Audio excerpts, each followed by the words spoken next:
Hello, everyone. Thank you all for joining us today for our Vendor Risk Management 101 webinar. My name is Jessie Redmond, and I will be your host. On your screen, you should see multiple widgets that you can use, including Ask Question, Media Player, Slides, Related Content, Speaker Bio, Request Demo, and Help. If you're unfamiliar with our webinars, all the widget boxes are resizable and movable, so feel free to move them around to maximize your screen space. At the bottom of your screen in the toolbar are icon buttons you can use to show and hide the widgets. You can expand your slide area or maximize it to full screen by clicking on the arrows in the top right corner of the widget. If you experience any issues or have technical questions, you can use the Help widget or submit them along with any other questions through the Ask Question widget. Don't worry, we do capture all questions throughout the session. We will be answering some during the webcast, but those that we do not have a chance to answer live, we will address with you via email. Today's live session is eligible for 1 CPE credit. If you wish to receive this credit, please remember to be logged in individually with your own credentials, answer all 3 of the polling questions that will appear on your screen during today's presentation, be in attendance for the entire live 1-hour session, and complete the follow-up survey. We will be sending the link to that follow-up survey 24 hours after this live session. If you meet all requirements, we will be sending your CPE certificate within 5 to 7 business days following survey submission. With us today, we have Christine Kitamura, VinMinder's Senior Content Manager of Education. She will discuss the many components involved to have a successful vendor risk management program and processes, including following the vendor risk management lifecycle, which can guide you through the 3 stages of a vendor relationship and necessary steps to take. You will see a link to a copy of today's slide deck, a link to our website, a link to our samples library, links to our Building an Effective Vendor Risk Management Program infographic, our How to Get Support for Third-Party Risk Management, Setting the Tone from the Top with the Board and Senior Management infographic, our third-party risk management lifecycle toolkit, as well as a link to our library of additional resources, all within the related content widget. With all that being said, I would like to hand it over to Christine. Christine, the floor is yours. Hello, everyone, and welcome to our first webinar of 2024. Today's session is an introduction into vendor risk management, and it's going to be good for those who are brand new to this topic or for those who want a refresher. So for today's agenda, I'm going to be talking about the basics of vendor risk management and why it's so important in today's economy. I'll also cover some roles and responsibilities of vendor risk management, and I'll give an overview of the life cycle and how to follow it. I'll end the session with some key takeaways to remember that can help you improve your own vendor risk management practices. There's so much to cover with vendor risk management, but I hope that today's session will give you a good starting point on some topics that you may want to research a little further. So if you're brand new to vendor risk management, it's important to first understand what a vendor is. Vendors can also be known as third parties, third-party vendors, or even service providers. And if you're in healthcare, these are known as business associates. So whatever you call them, just know that these are the entities that are providing products and services to your organization or its customers. And you'll see some examples here. So payroll would be serving your organization, while a customer service center would be serving your customers. And it's common to think of IT or software vendors in the context of vendor risk management because of all those stories you hear about data breaches, but don't forget about some of these others. If you remember back in 2013, Target suffered a data breach through an HVAC vendor, so it's not just technology vendors that need to be managed. And all third parties can expose you to some risk, and some regulations like the Interagency Guidance actually see that all business relationships should be in scope. Okay, so now that you know what a vendor is, here's a brief explanation of vendor risk management. This can also go by a few different names. You might see third-party risk management used most often, but you might also see terms like supplier risk management or vendor management. The term you use isn't as important as knowing what's involved. So vendor risk management is not just a single activity like monitoring your vendor's performance or identifying different types of risks. Those are both important, but those are just 2 components of a much larger process. All of the activities in vendor risk management are intended to work together to reduce risk, help your organization provide service excellence, and potentially reduce costs. When vendor risk management is done effectively, it helps ensure that your vendor relationships are continuing to provide the expected value. I know the phrase managing risks might still be a little unclear, so here are some examples of what activities are involved, specifically around due diligence and ongoing monitoring.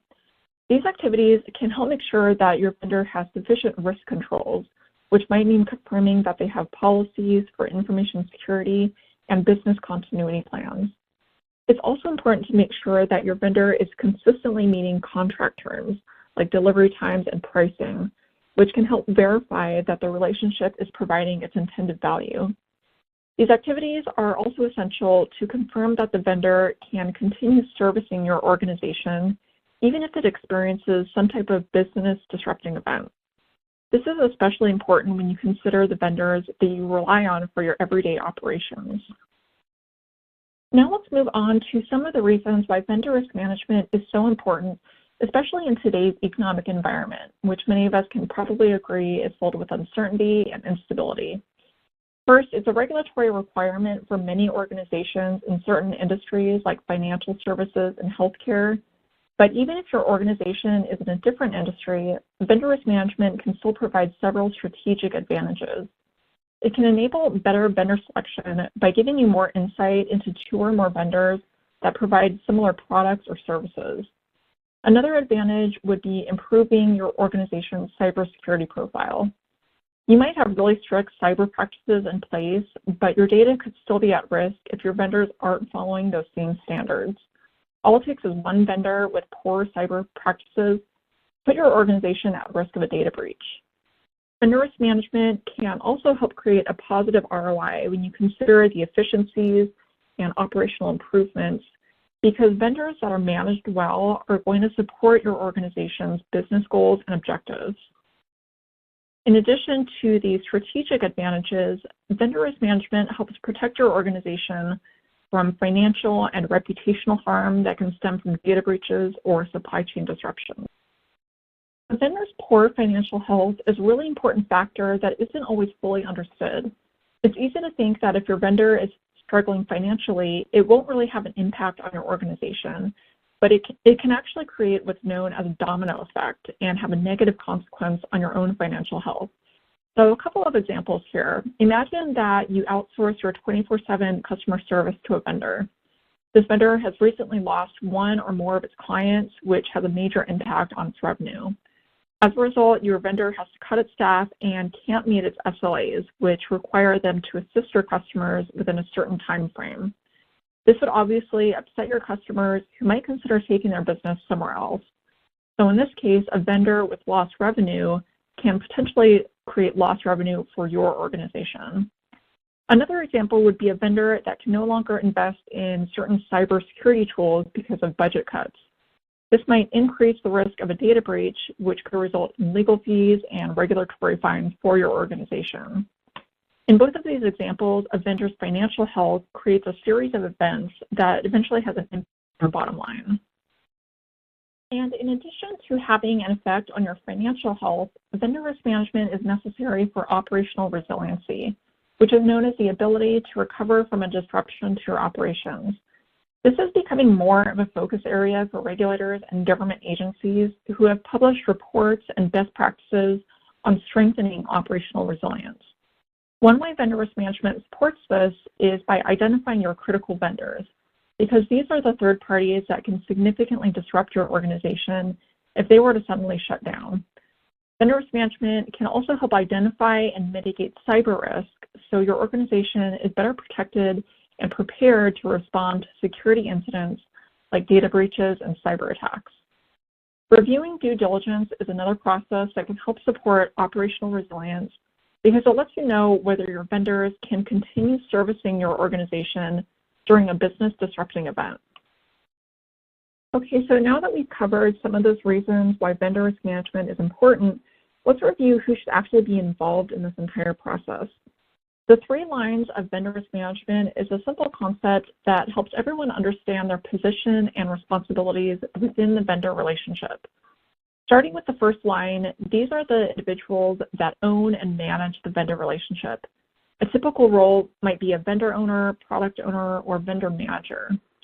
The second line is more of a supervisory role that oversees and monitors the first line.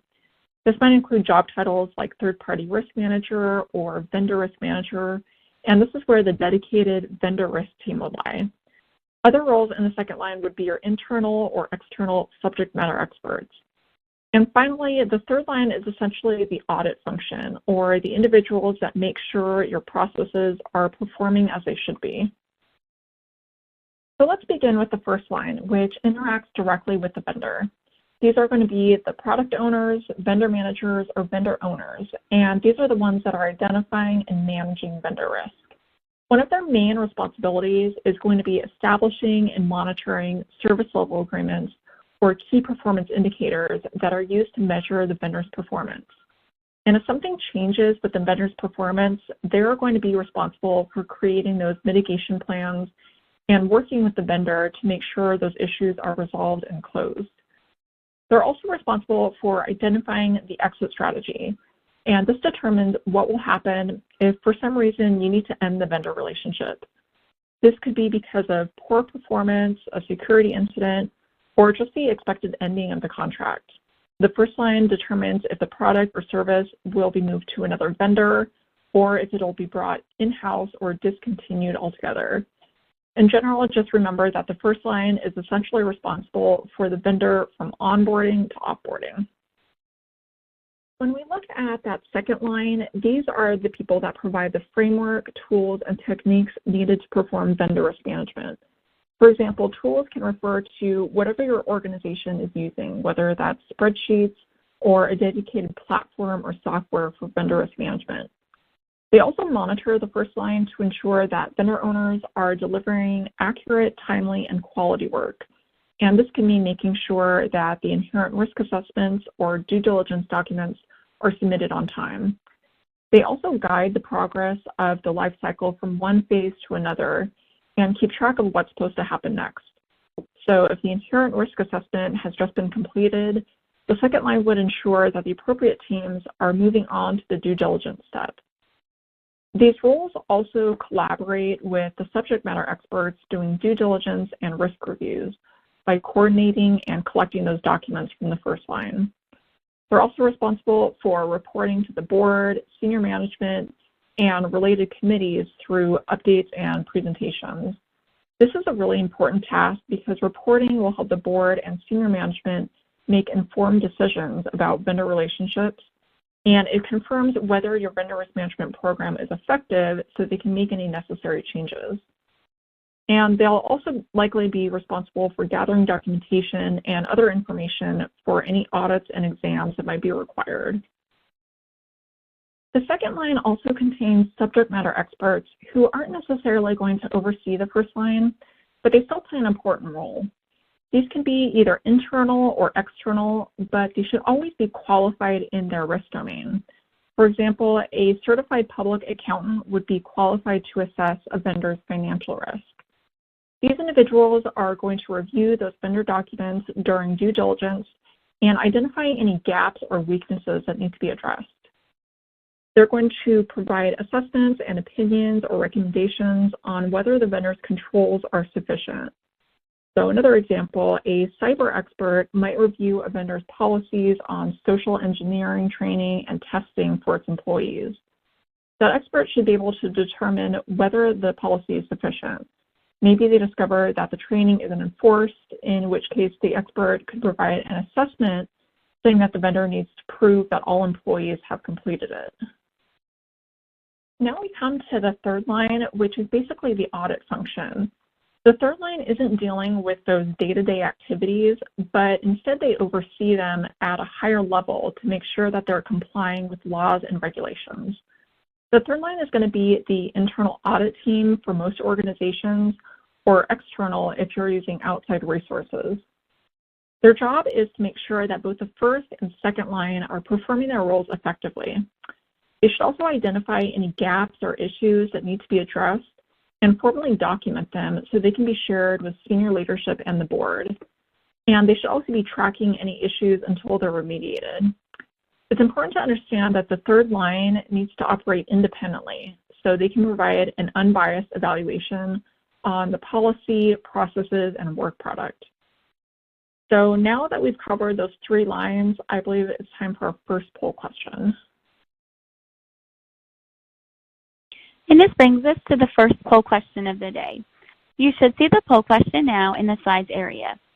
If you have any issues, please feel free to send us a message using the Ask Question widget, and we will be happy to assist.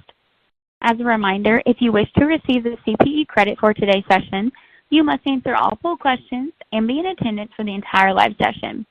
This poll question is, what is the primary goal of vendor risk management in your organization? To meet regulatory requirements, to reduce costs, to protect against data breaches, to keep track of our vendor documents? We don't currently do vendor risk management, or you're not sure? Christine, we have some time now to answer a question from the audience.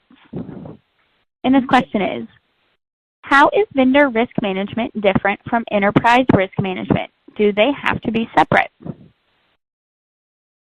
So both practices can seem similar and might even have some overlap, but enterprise risk management is much broader than vendor risk management. It might help to think of it as looking at a map of a country versus looking at a map of a city. So enterprise risk management looks at the bigger picture of all the different risks that can impact an organization, and this high-level view is important to help set the organization's risk appetite, but it doesn't necessarily focus on some of the complex details that are involved in vendor risk management. And even regulators are giving more attention to vendor risk management and releasing specific guidance on this topic. And it's worth noting that the guidance isn't just saying, here's how to integrate aspects of vendor risk management into enterprise risk management. It's really focusing solely on vendor risk management activities and best practices. So overall, it's important to think about how to implement vendor risk management into your organization, even if you already have an established enterprise risk management program. Both of these practices are valuable and can work together, but vendor risk management will be most effective if it's treated as its own function.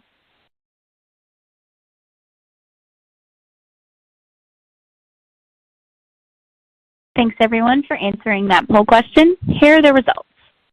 By the way, you may have noticed reactions such as a thumbs up or heart coming across the screen. If you find this feature distracting, you can turn it off by clicking the 4 arrows in the top right-hand corner of the slides widget, which will expand the slides to full screen and no longer show the reactions. Before we move on, as a reminder, in the related content widget, you will find our Building an Effective Vendor Risk Management Program infographic available for download. With that, I'll hand it back to you, Christine. So as we move on from those 3 lines, I want to spend some time talking about internal oversight and governance. This area is ultimately the responsibility of senior management or executive leadership and the board of directors if your organization has one. So first off, senior management is responsible for all of those processes at an organization. That means that they should be ensuring that those activities are appropriate for the level of risk. Vendors that are critical or high risk will need to undergo a higher level of due diligence and ongoing monitoring, and senior management is responsible for making sure that happens.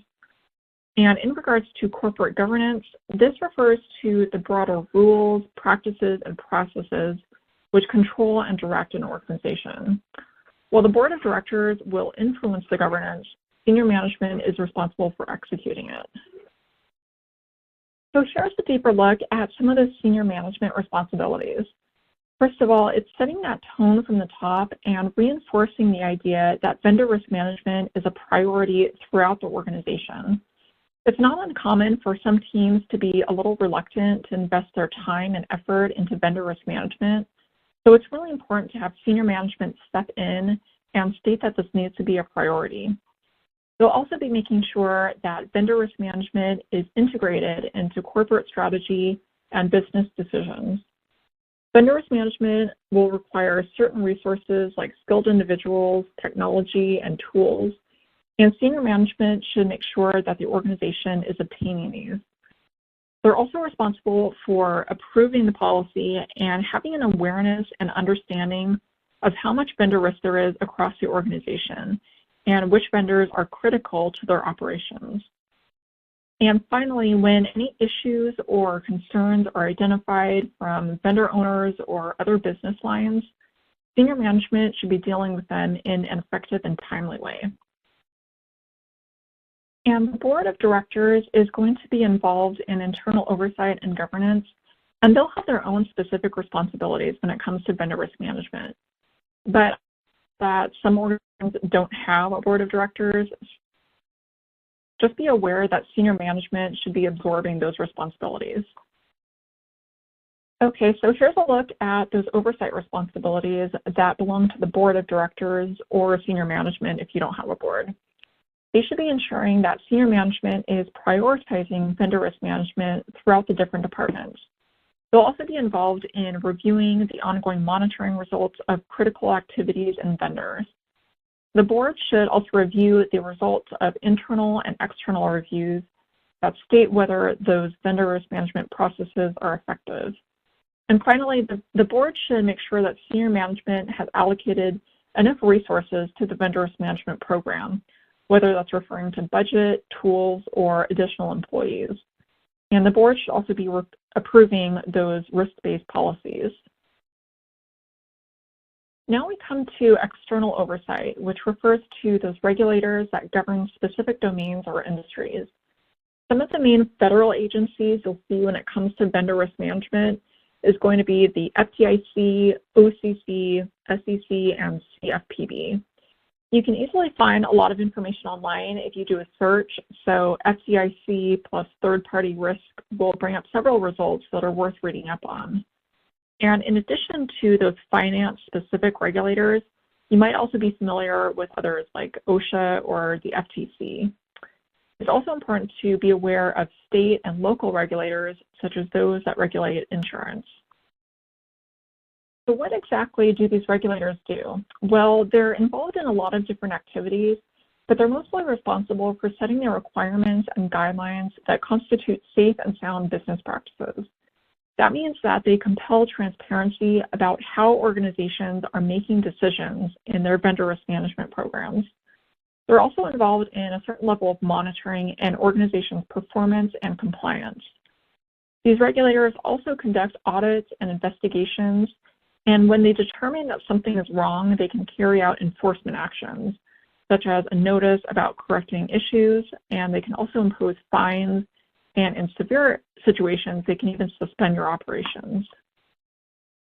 Now let's move on to the third-party risk management lifecycle, or the vendor risk management lifecycle, which is the system that contains all of the activities you'll need to perform. The concept of this lifecycle can actually be found in the interagency guidance, although that version is circular and it can create some confusion about which steps are meant to be repeated. This linear lifecycle takes the same elements of the circular version and is easier to understand and follow. You'll see that there are 3 distinct phases, each with its own set of activities. And at the foundation, it's composed of these governance elements known as oversight and accountability, documentation and reporting, and independent review. The basic idea of the life cycle is that every vendor that partners with you will take the same journey from onboarding to offboarding. Of course, you're probably going to have vendors at all different stages, but this linear format makes it easy to see where each vendor should go next. Before we get into the details of each lifecycle stage and activity, I want to briefly touch on those governance elements. Some of this might sound like a repeat of what I just discussed, but I just want to lay the foundation so you can see how they all come together in the lifecycle and the purpose of each element. So beginning with oversight and accountability, again, this involves senior management and the board, internal and external oversight, and the vendor risk management team and risk committees found in that second line. The overall purpose is to keep your vendor risk management program operating effectively to meet your goals. Independent reviews are those internal and external audits, regulatory exams, and potentially other reviews like SOC reports. These help keep your program compliant with regulatory expectations and your own internal policies. Documentation involves your policy, program document, and procedures. And these will work together to keep your program consistent and organized so you're prepared for any audits or exams. And finally, reporting refers to those internal reports to senior management and the board. Reporting can cover many different aspects of your program, such as the status of due diligence and ongoing monitoring, open issues, or performance management. This creates transparency so stakeholders can make informed decisions.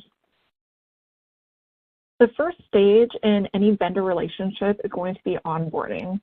When you're bringing a new vendor into your organization, there are many important steps to take to make sure that the engagement starts off strong and safe. The activities in the onboarding stage are designed to help you identify and understand the types of risks that your organization will need to manage even before you select the vendor and sign the contract. The first step in onboarding is planning, so your organization is prepared to safely engage with a new vendor. This is not only a good business practice, but it's a regulatory expectation. Regulators want to see that organizations have planned for their vendor engagements and aren't just onboarding vendors without considering the risks involved. So planning is going to involve creating a repeatable process so your organization can define a vendor, service provider, or a third party. This step might seem unnecessary, but having this process in place will help avoid any future disputes or confusion about whether a particular third party needs to be included in your program. Planning also involves developing an exit strategy, so you'll know how to end the vendor relationship in a safe way.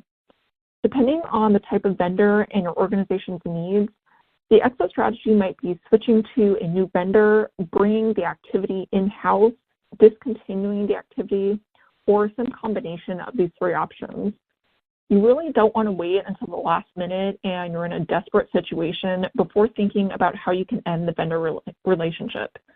An abrupt exit without proper planning can lead to all sorts of complicated issues, so it's best to plan ahead even before you select a vendor and sign the contract. Once the planning is complete, you'll move on to the next step of completing a risk assessment. The risk assessment is where you're going to identify the types and amount of inherent risk that exists within the vendor relationship. This step also involves determining criticality. These two factors need to be understood early on because they essentially direct many of the activities that come after, such as due diligence, contracting, and ongoing monitoring. Inherent risk is generally measured on a scale of low, moderate, and high, and it's basically the first impression of a risk that is contained in a vendor's product or service. So you're not considering any precautions or controls that you may have to implement. This is just the risk that naturally exists. Criticality, on the other hand, isn't measured on a scale. It's either a determination of yes, this vendor is critical to our operations, or no, this vendor isn't critical. Criticality can be kind of a complex topic, so I won't spend too much time here, but I do want to give some helpful guidelines. Generally, a vendor will be considered critical to your operations if they would cause a significant impact to your organization or customers if they were to suddenly shut down. A vendor might also be considered critical if your organization would be negatively impacted because the vendor's service was down for more than 24 hours. Now, there are many types of inherent risk, and the ones listed here are some of the most common ones you'll see when completing a risk assessment. Keep in mind that many of these risks can overlap with one another, but it's still important to identify and manage them individually. So strategic risk occurs when the vendor is making decisions or acting in a way that doesn't align with your strategic objectives. An example would be a vendor that's using aging technology. Reputation risk is another good one to point out because it's easy to forget that a vendor's actions can harm your reputation, brand, or company name. Just think of a vendor that's interacting directly with your customers. If that vendor is providing poor service or products, that's going to reflect badly on your organization. Compliance risk refers to a vendor that doesn't comply with laws and regulations, but it can also exist when a vendor isn't complying with your organization's policies or business standards. Information security risk refers to missing or ineffective controls, and financial risk refers to a vendor that has poor financial health. And that leads us into our second poll question. Our second poll question of the day is, how does your organization determine a vendor's inherent risk and criticality? We complete an inherent risk assessment. The vendor completes a questionnaire. We use outsourced risk assessments. We don't have a formal process, or you're unsure. Christine, I have another question here from the audience that we can go ahead and answer. And this question is, who should be responsible for completing the inherent risk assessment? Well, the job title might be different depending on your organization, but the inherent risk assessment is typically completed by the vendor owner or third-party owner. And this is the person who will be regularly communicating with the vendor and managing the relationship on a daily basis. Vendor owners are usually performing other activities like requesting and collecting due diligence documents and following up with the vendor with any additional questions.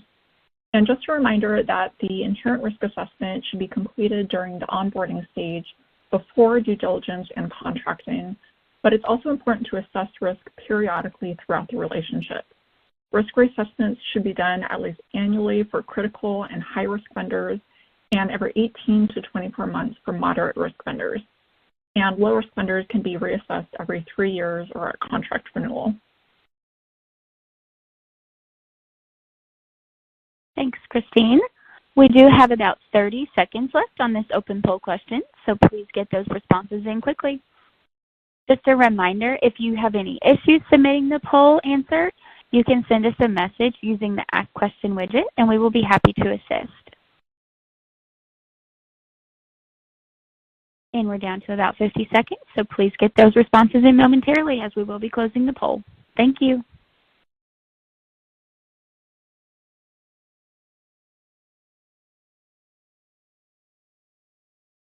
Okay, here are those results. Thanks again, everyone, for taking the time to answer the poll. Before continuing, I would like to direct your attention to our How to Get Support for Third-Party Risk Management, Setting the Tone from the Top with the Board and Senior Management infographic in the related content widget. As we discuss the board and senior management involvement in vendor risk management, this is a helpful resource to grab. Christine, back to you. After you've completed that risk assessment, you can move on to the due diligence step of onboarding. You can think of this as sort of a background check, or if you're familiar with the concept of knowing your customer, this is a way to know your vendor. This step involves collecting all of the basic information you need from the vendor, like its legal name, address, tax ID, and insurance certificates. Due diligence also helps you determine whether the necessary controls are in place to effectively manage all of the inherent risks that you identified. Due diligence should always be risk-based, meaning that a high-risk or critical vendor will require a higher level of scrutiny compared to a low-risk or non-critical vendor. You don't want to apply the same due diligence standards to every single vendor because that's going to cost you a lot of unnecessary work. So as I just mentioned, critical and high-risk vendors are going to require additional scrutiny during due diligence. This can mean requiring those vendors to complete a questionnaire to gather even more information that will help you understand your risk exposure and how to mitigate that risk. These vendors will also need to submit things like audited financial statements, stock reports, and other audits related to their information technology processes. Business resumption and contingency plans are also good to review, as well as testing summaries that prove whether those plans are actually effective. And finally, you may need to collect a list of subcontractors or any other parties that might have access to your organization's data. Remember that your vendors are going to have vendors of their own, so it's important to understand all of the entities that are going to have access to your data. It's also a good idea to know who your vendors' critical vendors are because these could potentially impact your organization. After completing due diligence, it's finally time to make it official and select that vendor so you can begin the contracting process. Contracting is beneficial for both your organization and the vendor because it helps define the responsibilities of both parties. Overall, vendor contract management is the process of administering the written agreement with a third party that's providing products or services to your organization. For any new engagements, this is when you can write in your requirements related to service level agreements and any other provisions like a right to audit clause. Contract management is also essential for any of your existing vendor engagements.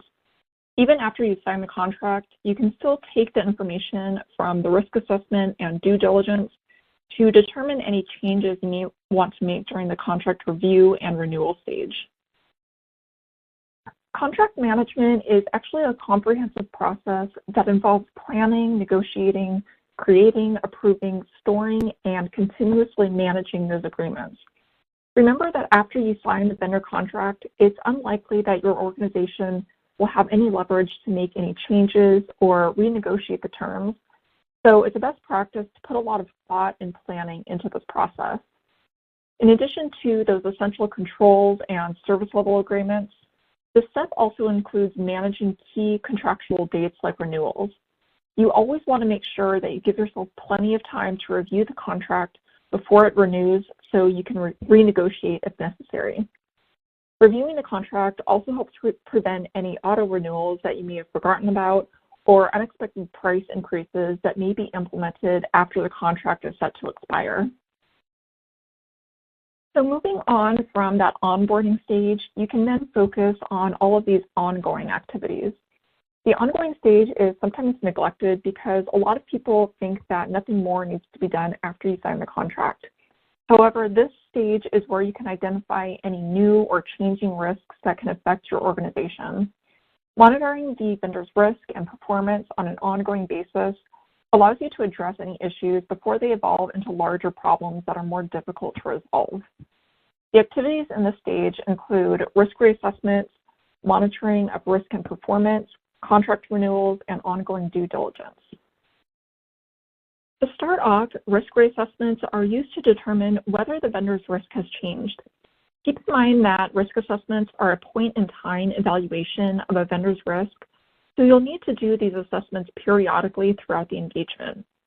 Check in with your vendor owners to confirm that nothing has changed in the relationship. For example, maybe the vendor is now providing an additional product or service to your organization, in which case that would be important to note because that could expose your organization to a different type of risk. You'll need to review the inherent risk assessment that was done during the onboarding stage and update that if necessary. However, even if the reassessment confirms that nothing has changed, it's still important to collect any documents that may be expired or about to expire. Things like policies, insurance certificates, and stock reports are usually only valid for a certain period, so you'll need to make sure that you have the most current ones on file. And these risk assessments should generally be done at least annually for critical and high-risk vendors, and every 18 to 24 months for moderate-risk vendors. Low-risk vendors can be reassessed every 2 to 3 years or during contract renewal. You may also want to perform additional risk reassessments if there are any new regulatory changes or if there are any issues with the vendor like declining performance. And moving on to monitoring and performance, these activities will keep you informed if the vendor's risk is changing or if they're not performing as they should. The vendor's risk level and quality of its performance should ideally stay consistent throughout the engagement, but this isn't always the case, which is why monitoring is so essential.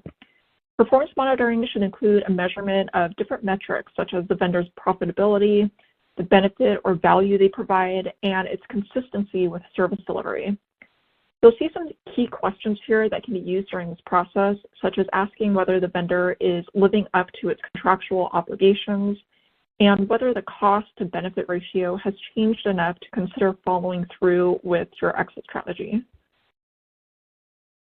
Contract renewals are a really important activity in the ongoing stage because this helps you determine whether the vendor is continuing to provide value to your organization, which can have a significant impact on your financial health.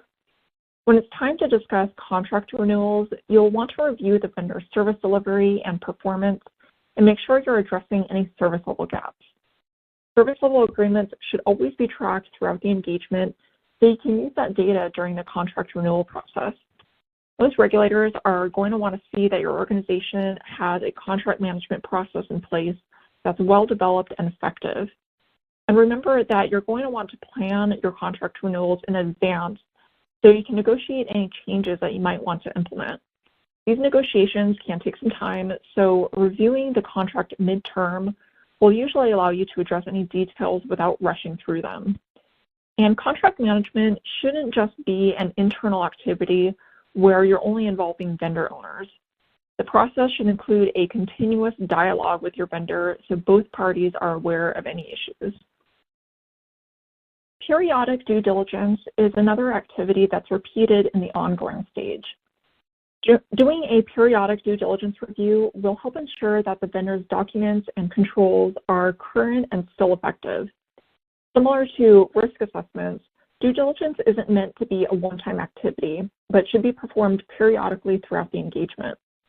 These periodic due diligence reviews can review the same schedule as risk reassessments, so annually for critical or high-risk vendors, and less frequently for moderate and low-risk vendors. However, you may want to perform a round of due diligence before contract renewals or if there's been any performance issues or regulatory changes. The final stage in the life cycle is offboarding, which can occur after any length of time. Some vendors may need to be offboarded after less than a year, while others can stay with your organization for decades. Offboarding can occur either proactively or reactively. A proactive offboarding might occur because the contract is expiring and you simply don't want to renew it. A reactive offboarding might occur because the vendor is experiencing a significant decline in performance and your organization has decided that it needs to end the relationship quickly. Going back to planning in the onboarding stage, remember that there should always be some consideration of how to exit a vendor relationship. If the offboarding is taking place because the contract is ending, you'll usually just need to close the vendor out of your system and remove them from your inventory. If the offboarding is taking place before the contract term is ended, you'll need to follow your exit strategy and make sure that the termination is following the terms. And if this offboarding involves critical vendors, you'll need to pay special attention to certain details, like making sure that your data is being returned or destroyed in a safe manner. The termination step is what initiates the offboarding process, and this is where you'll communicate to the vendor that the relationship is ending. This means notifying the vendor that you're not going to renew the contract or that you're terminating it early. As I mentioned, exiting a vendor relationship can occur because the contract is expiring, but it can also end because your organization wants to invest in different or better resources that the current vendor can't provide. A breach of contract is another reason for ending a vendor relationship, and some organizations may want to exit because the vendor has been acquired. And sometimes exiting a vendor relationship isn't always a negative situation. The vendor's business strategy might just no longer be compatible with your organization's goals and objectives. Maybe the vendor is starting to invest in a business area that isn't going to benefit your organization, so it's best to end the engagement and look for an alternative that better aligns to your goals. After you've notified the vendor about the termination, it's time to execute your exit plan. This step will help your organization end the relationship safely with minimal disruptions to your operations. The exit plan should include clear details about the responsibilities of both parties when the contract ends. If the vendor has your data, they would be obligated to return or destroy it according to certain guidelines that you had previously agreed upon. Your organization will have its own duties during this process, which could include revoking the vendor's access to your systems, transitioning the activity to another vendor, or bringing the activity in-house. It's also important to carefully review your contract so you understand the required notice periods and any potential penalties if you're terminating the contract early. Both you and the vendor should understand the requirements for returning assets or data and any record keeping that needs to be completed.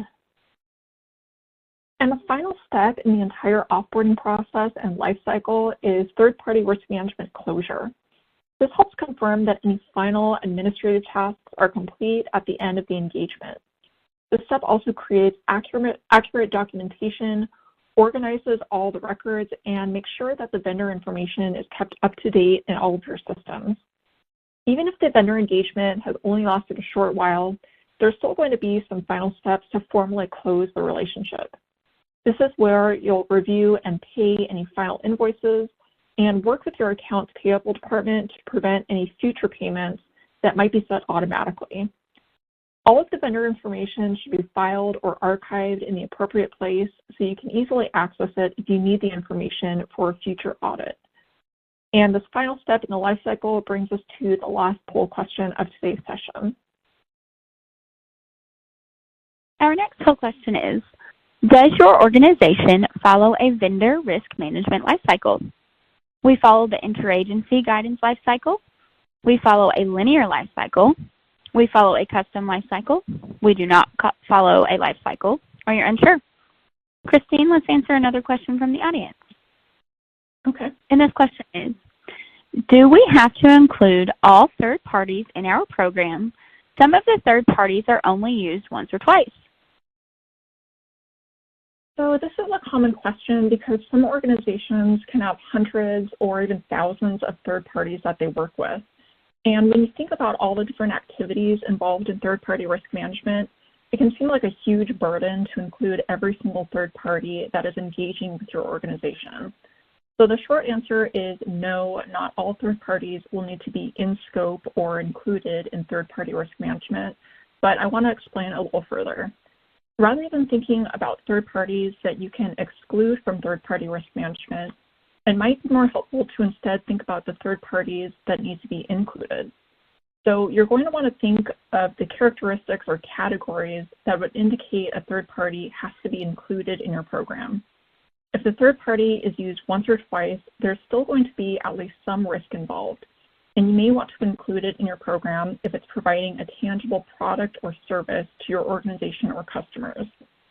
Third parties should also be included in your program if there's a written agreement or contract involved, especially one that contains service level agreements, because this generally means that the vendor's performance will need to be monitored.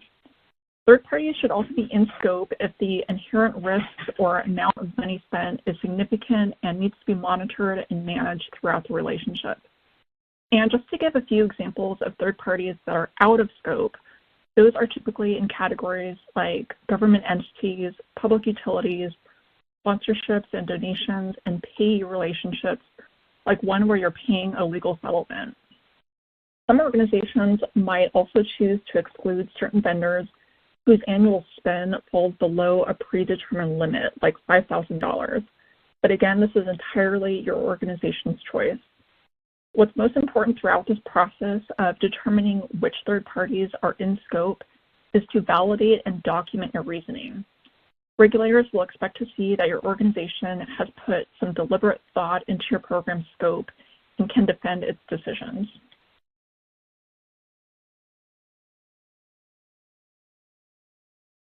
And here are those results. Thank you to everyone for answering this question. I'd like to quickly mention that we have our third-party risk management lifecycle toolkit within the related content widget. This toolkit provides you with even more vendor risk management lifecycle information and education within an ebook, infographic, PowerPoint template, and printable one-page PDF. These are handy resources to keep on hand. Let's continue with the presentation. Back to you, Christine. So we've covered a ton of information today, but this has really just scratched the surface of all the complexities of vendor risk management. I hope that some of these key takeaways will urge you to do some further research and continue learning about these important topics. We reviewed how vendor risk management provides strategic advantages and helps protect your financial health and supports operational resiliency. The 3 lines of defense can be used to categorize different vendor risk management roles and responsibilities. And senior management and the board need to be engaged with your vendor risk management program by setting the tone from the top. We also discussed how the vendor risk management lifecycle is a consistent strategy that can be used by any organization regardless of size or industry. And some final key takeaways include the reminder that third-party risk management activities should always be risk-based. Your critical and high-risk vendors are going to require more attention, more due diligence, and more monitoring. Due diligence and risk assessments are both activities that should be completed before the contract is signed and periodically throughout the vendor engagement. And always remember that risk and performance monitoring are essential all of the time for all of your vendors. Great. Thanks so much, Christine. Before we dive into more questions and answers, I would like to thank everyone for attending. I'd also like to thank Christine for her time in sharing some important information. On your screen now, you will see our upcoming webinars. On January 23rd, our third-party risk management governance documents, What You Need to Know webinar. And on January 25th, our How to Develop and Write an Effective Third-Party Risk Management Policy Document webinar. We hope you will be able to join us for those sessions. A link to register for those is in your copy of today's presentation slide. Let's now go ahead and answer some more questions that have come in during this session.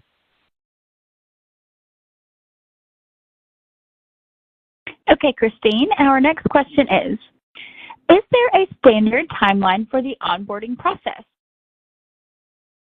So some organizations might have certain goals around onboarding timelines, but there isn't really a standard because the timing is going to depend on a lot of different factors, such as the vendor's inherent risk and criticality and any contract negotiations that need to take place.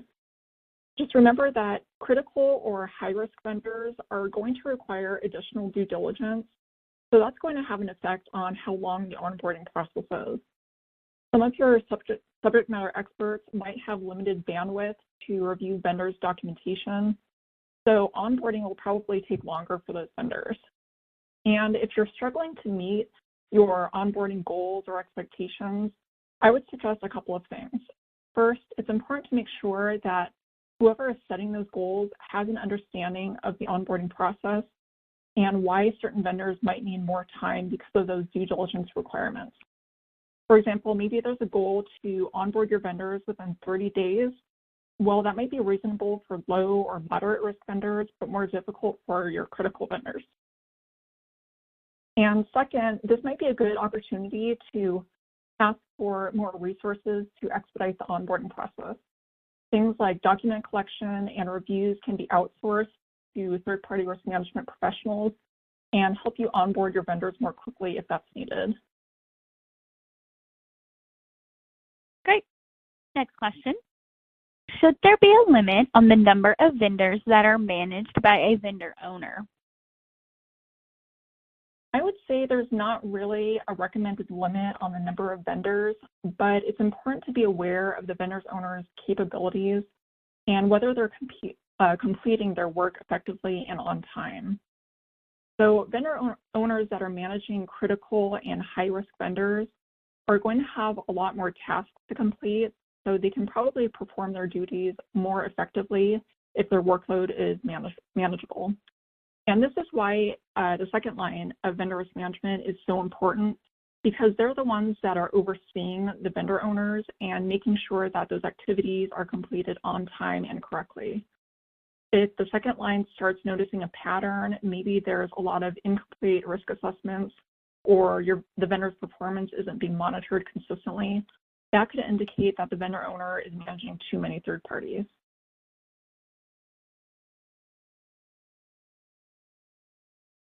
Great. Next question. Does senior management need to approve all vendors? So senior management and the board should be involved in approving your high risk and critical vendors because those are the third parties that can have the biggest impact on your organization. And remember that the board and senior management are the ones setting that tone from the top, which includes establishing the overall risk tolerance or the amount of vendor risk that's acceptable to your organization. However, they don't really necessarily need to be involved in selecting or approving your inventory. They should have a general understanding of your vendors because of those reports that they're reviewing, but it's probably not necessary for them to approve many of your low-risk vendors like a cleaning service provider or an office supply company.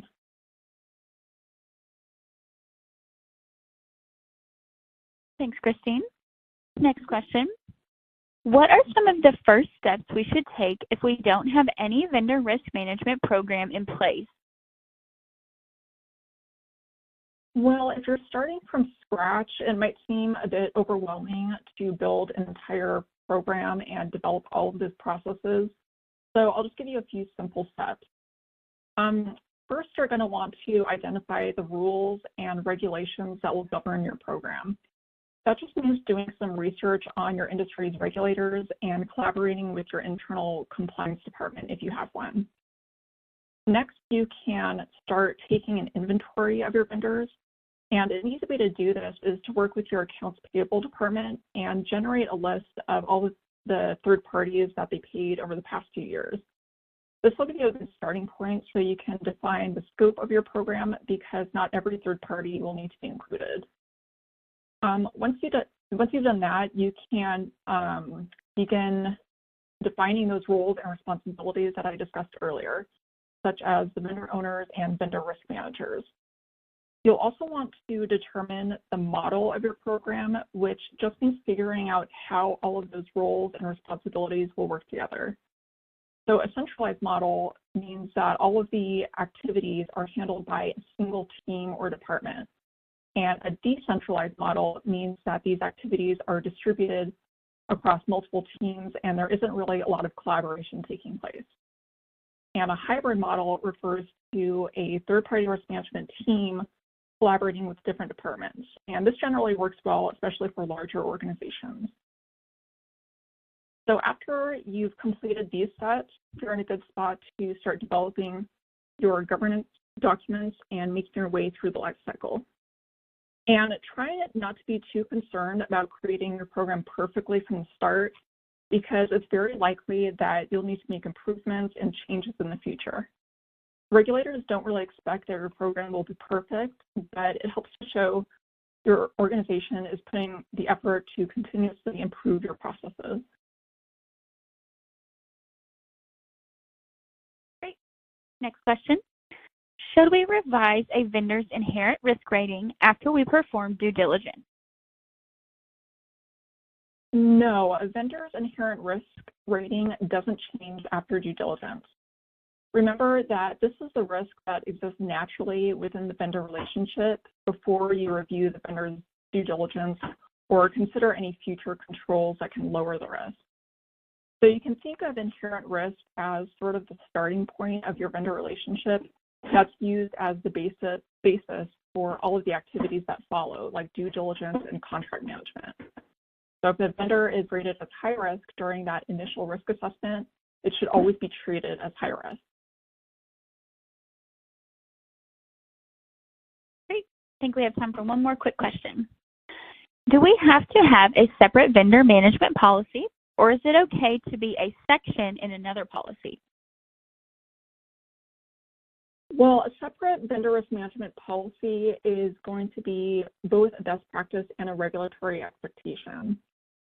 Since vendor risk management is so complex, it's really going to be beneficial to develop a separate policy that provides the rules, requirements, and guidelines throughout your organization. This can make it easy for everyone involved to find the information they need quickly rather than sorting through a larger policy that might be unrelated to vendor risk management. And also, having a separate policy will come in handy if you ever need to provide it to regulators or auditors. Great. Thanks so much, Christine. Unfortunately, that is all the time we have left for questions today. Thank you again, Christine, for taking the time to address some of those that came in. Any questions we did not have time to answer today, we will address offline. We would like to thank you all for attending and hope you found today's session valuable. A big thank you to Christine for her time and content. You can ask even more questions inside of our third-party think tank, an online community that is dedicated to third-party risk professionals and free to join. Just because today's session has ended doesn't mean the conversations and questions must. Post your questions at thirdpartythinktank.com and see what your peers have to say. In the community, you'll find thousands of free educational resources related to vendor risk management topics to assist. If you'd like to become a member of Third Party Think Tank, you can register on this site or shoot us an email and we'll get you registered and send you a link to set your password. We did record today's session, and that recording link will be provided to you in a follow-up email that you will receive tomorrow afternoon. Also in that follow-up email will be the survey link for you to request a CPE credit. On behalf of Inminder, it has been a pleasure. Thank you and have a great rest of your day.